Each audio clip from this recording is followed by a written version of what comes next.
لسر شورك بداوي يا كجالي امبراطوريان ونهاتي داگر کرن لنهرینه که بچوک آجی چاوه و او بره و برو داگر کرن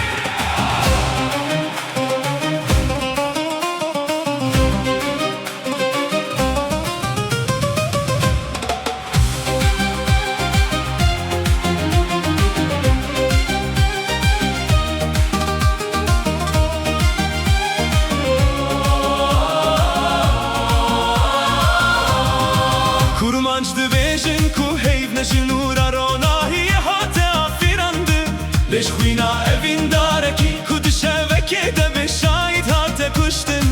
û ji wê şevê û pêve heyv bûye misêvî evîn daran dişopîne mîna ku kujergavên qurbana xwe dişopîne û di şevekê de dema ku çol mîna hespê westiyayî radiziyan ew derket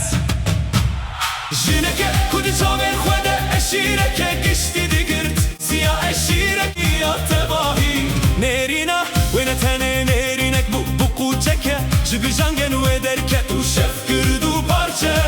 û ket ser erdê mîna kêra ji ronahiya re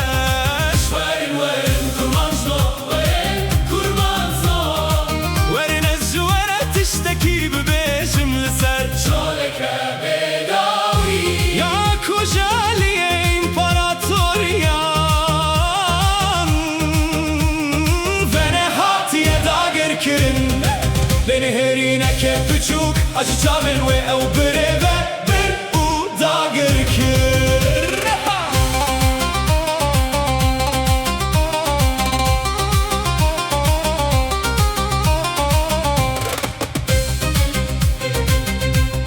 efsane dibêje ku ew kûç nexşeyên demê şewitan bûgur kirin ku li ser çokên xwerûnin mîna ku zarok li pêş çîrokeke tirsnak rûniştin çola ya ku ji aniye imparatoriyan venehatiye dager kirin ya ku nehat tirsandin binalike hespan û ne bibîne girtinê bijanga wê dî û serê xwe tewam mîna ku dar serê xwe ditewînin gora bayê çiyê derbas dibe ya ku bixweretîne stranên mirin û evînê di heman demê de werin werin kurmanco werin kurmanco werin ez ji we re tiştekî bibêjim li ser şoleke bedawî ya ku ji aliyê imparatoriyan venehatiye dager kirin lenihêrîneke biçûk aşi çavên wê ew birê ve bir û dager kir di wê şevê de zarokê kemanekî kevn hebû di singê xwe de digirt şerekî ku nizanibû çawa bemirîne dema ku ew dît hemû şerên wî ketin